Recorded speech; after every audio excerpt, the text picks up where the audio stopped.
Okay, imagine this. You die, but instead of just, ending, you go on this incredible journey. You see the afterlife, the cosmos, and then you come back. Yeah, and you come back to tell everyone about it. Not like a ghost story, but like a serious philosophical report. Exactly, and that's pretty much what we're diving into today, this ancient Greek legend. It's called the myth of Ur. Right. And it's not just some random tale. It's actually the conclusion to Plato's Republic. Huge deal in philosophy. Absolutely, it really, shaped how people thought about, Yeah. well, everything. The soul, justice, the universe itself, for centuries. And for our deep dive today, we're mainly looking at the Wikipedia entry on it. It does a pretty good job of boiling down Plato's original story and, its impact. So the goal here is to unpack not just let's say, the story part of Ur's crazy trip, but also the big ideas Plato tucked inside it. Yeah, the moral stuff, the cosmic model. Hopefully you'll get a real sense of ancient thinking and maybe even a fresh look at the choices we make today. All right, then. Let's get into it. So first up, who is this guy, Ur? Okay, so is the son of Arminius. He's from Pamphylia, which is in modern-day Turkey. And he dies in battle. Pretty straightforward so far. A soldier dying in battle. Right. But here's the twist. His body, it doesn't decompose. For 10 days. It just lies there on the battlefield, perfectly preserved. Whoa, okay. That's unusual. Totally.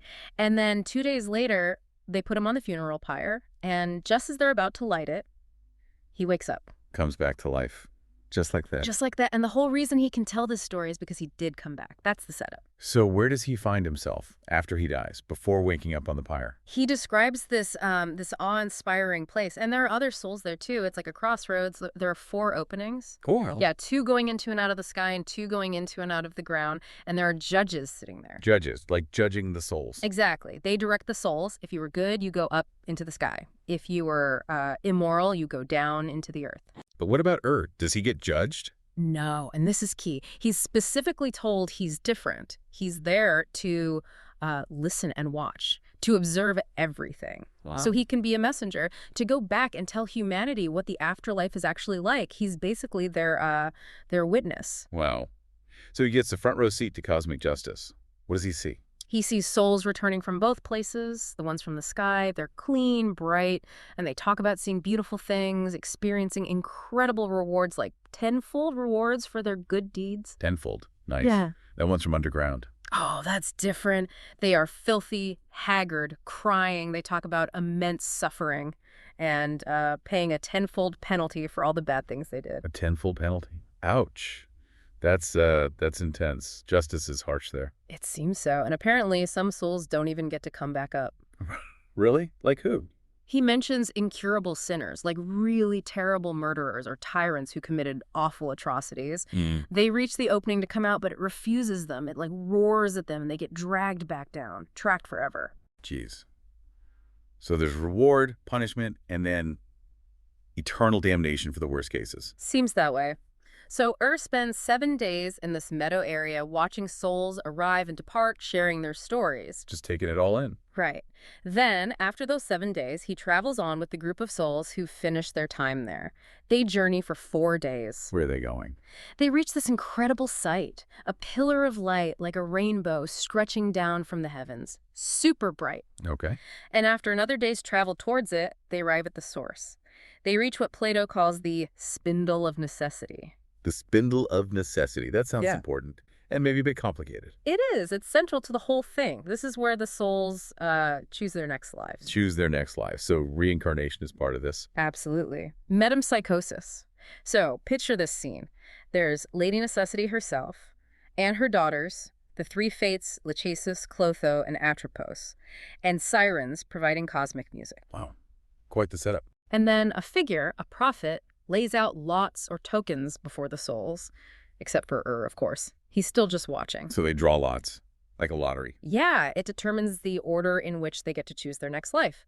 Then the prophet lays out samples of all possible lives, human lives, animal lives, lives of fame, poverty, health, sickness, everything. Every possible kind of life is on offer. Pretty much. And then the choosing begins, and this is where makes some really interesting observations. Like what? What does he notice? Well, the very first soul to choose, the one who drew the first lot, he'd just come back from the sky, rewarded for 1,000 years. Okay, so presumably he'd been virtuous. Apparently, but maybe not truly wise, because he rushes forward and grabs the life of a powerful dictator. Looks great on the surface, right?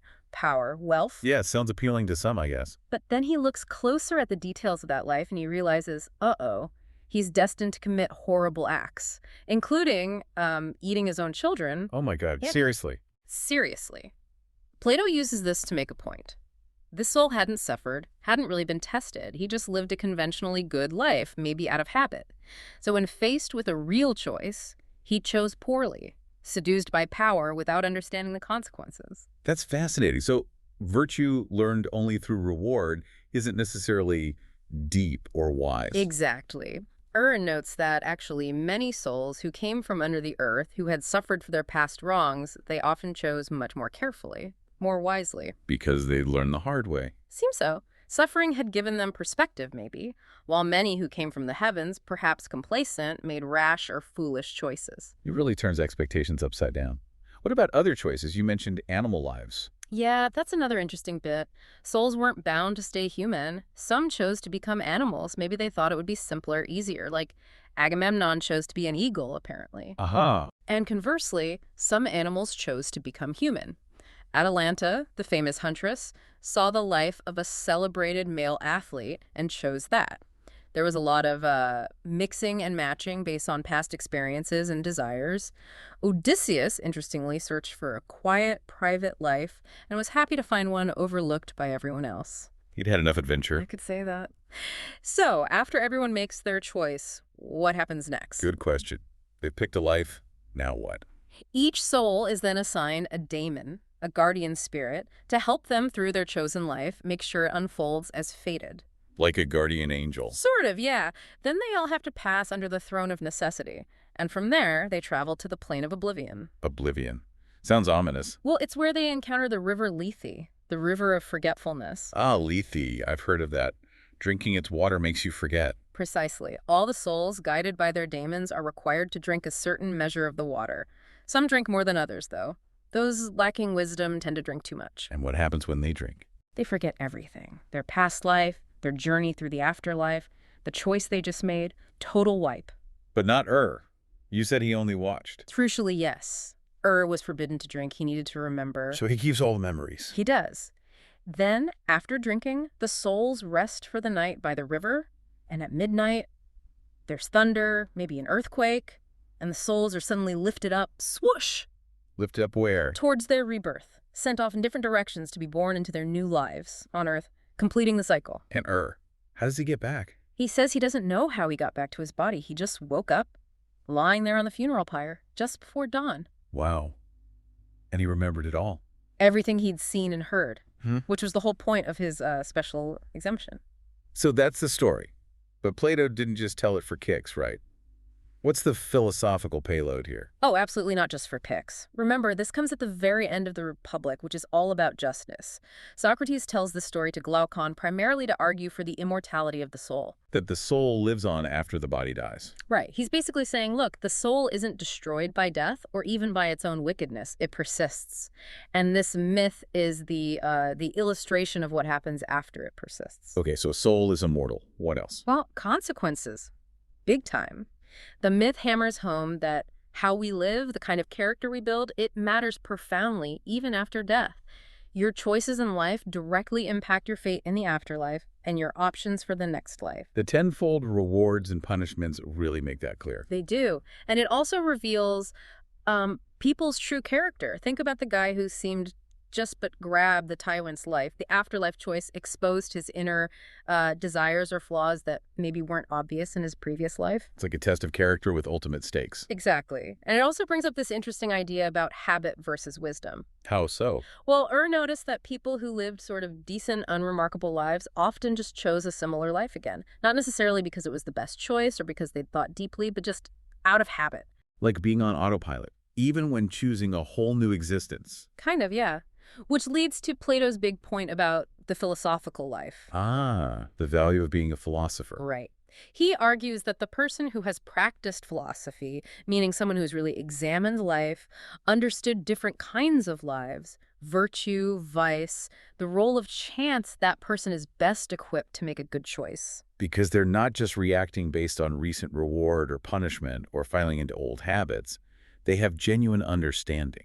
Precisely. They can weigh the options with wisdom. Plato suggests that philosophic virtue is the only thing that consistently works to your advantage. Unlike temporary things like fame or power, which can obviously lead you astray, it endures. That makes sense. It's about cultivating inner wisdom, not just outer appearances or circumstances. Exactly. Now, there's another layer here, too. That spindle of necessity wasn't just like a prop in the story. Right, you mentioned it earlier. What is it, according to Plato? It's actually his model of the cosmos, a cosmological model embedded right in the myth. So, like, how the universe works. Yeah. He describes it like a giant version of a Greek spindle, the tool used for spinning wool, with a shaft and a whorl at the bottom. But this one is cosmic. Okay. And on the shaft are nested 8 whorls, like bowls fitting inside each other. Each whorl represents the orbit of a celestial body. 8 orbits. Which ones? Okay, so number 1, the outermost, is the sphere of the fixed stars, then Saturn, Jupiter, Mars, then the Sun, Venus, Mercury, and finally the Moon, closest to Earth. Wow. That's specific. It is. And what's really amazing is that Plato's description of the relative widths of these whorls, their colors, and crucially, their speeds of revolution, it actually matches the observed astronomical data of his time quite well. No way. Really? Yeah, for the planets known then. Their relative order in speeds as seen from Earth. There's apparently one slight inaccuracy with the moon's speed relative to the sun, but otherwise it's remarkably sophisticated for its time. He's presenting a geocentric model of the universe, powered by necessity and the fates. So the myth isn't just moral philosophy, it's also astrophysics, Plato style. Kind of, yeah. It's this grand synthesis of the moral and the cosmic order. That's really cool. Now, you also mentioned something about a connection to another legend, an Armenian one. Ah, yes. That's a really interesting bit of comparative mythology.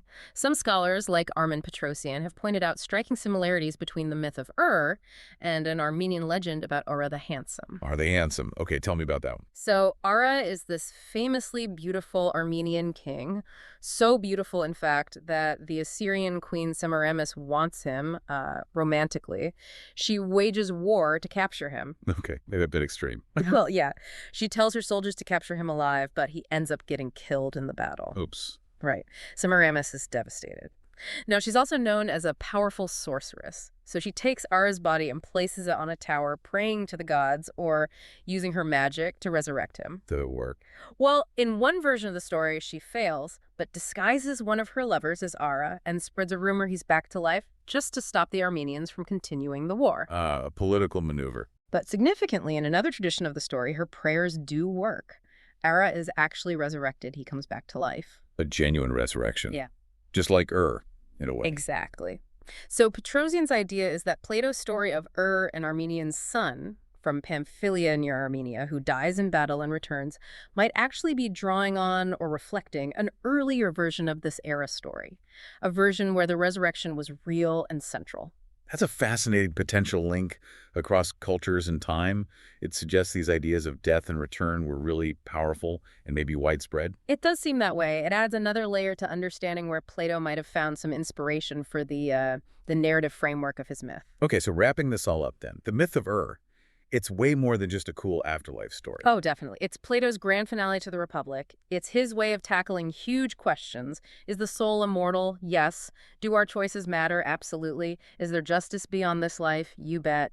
And it shows how true character, especially the kind honed by philosophical reflection, is what truly prepares us, not just for death, but for whatever comes next. All set against this amazing backdrop of a spinning cosmos. Precisely. It ties together the personal moral journey with the entire structure of the universe. It had a massive influence for centuries. So the final thought maybe for you, the listener, this ancient story really pushes us to think about the ripples of our actions, right? What part of this whole idea, choosing your next life based on the character you've built right now, what part of that resonates most with you? Yeah, and how might thinking about that perspective, that deep connection between your actions now and potential future consequences, maybe influence the choices you make, like today or tomorrow? Knowing that Plato believed true virtue, that inner philosophical understanding, is the stuff that really lasts, not just the temporary wins. Something to chew on.